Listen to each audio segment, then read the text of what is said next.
So we are here at Spots and Stripes in Redhill, and I'm joined by Mary Talbot. Hi, Mary. Hello. Hiya. You're our first person that's featuring on our player spotlight. Little insights. I'm going to fire a load of quick fire questions at you, so people can get to know you. So tell me a bit. Where are you based? Where are you based? You in I'm based in Hawley. Oh, you're in Hawley. Yeah, Okay, yeah. cool. And what? When did you get into cue sports in general? God, okay, so I got into snooker when I was 13 years old. Not so long ago. No, many years ago. My dad took me down local snooker club, and I just started playing, and I loved it. Was that in? That was in Coulsdon. Oh, that was in Coulsdon. Yeah. Okay, cool. And then I played until I was 21 years old, and then for various reasons, health, life, I stopped playing. And then after COVID, after 9 years of not playing, I started to play again. Okay. And then just fell back in love with playing snooker, and now I'm playing pool. Yeah. And I'm loving it. Yeah.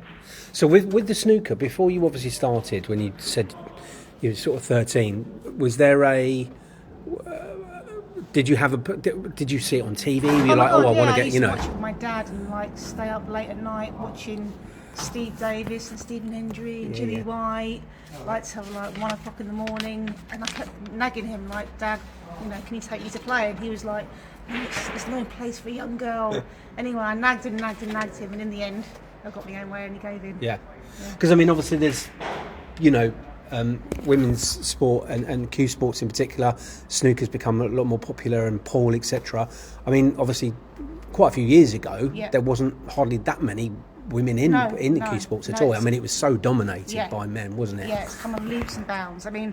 Going back to when I first started, going into a snooker club, pool club, there wasn't any women. Yeah. People would look at me like, oh my God. A bit frowned upon, wasn't it? Playing, and I felt, it was quite uncomfortable, and some places I couldn't even go in because women weren't allowed in. Men's only. Yeah. Whereas now it's just so different. Totally changed, isn't it? Yeah, absolutely. You obviously said that you had that, when you came back into snooker and you had that sort of time out, was there a reason, a catalyst for you to kind of move over to pool? What was I'm assuming you played pool in a pub and you played pool. Did you? Yeah, but maybe in a Not really? No, you were snooker dominated. Snooker dominated. When I was on holiday as a kid, used to play, but not as an adult. And then kind of a few people had mentioned to me, why don't you give pool a go? And I had a little go at it, and I got a spot on the Ultimate Tour, a pro spot, and I just started playing, and I just really love it. Yeah. Yeah. Really, so when did you? So you just mentioned the Ultimate Pool. When did you join? Was it this year? This year. Okay. Yeah, it's my first year, and I'm loving it. I just want to master the game and be as best as I can at it. Yeah. And you guys have got a Chinese pool table here as well, and I'm gonna try that as well. Oh, okay. So I was going to come to some sort of aspirations in the future, but so with the Ultimate Pool, has that been a? Obviously you transitioned over into snooker. Would it be? There are different games and different disciplines. Obviously, pool being a lot quicker than snooker, etc. Would you say that it's easier playing pool compared to snooker? You can't potting the pot is easier, but you've got a smaller table, and you've got to be more precise with your positioning. Right. Yeah. Because there's so many balls on the table. Yeah. You can be half a roll out, and you've got to change your patterns, and it just messes it all up. Whereas in snooker, you can play for areas. Yeah. So a lot of snooker players think, oh, pool's easy.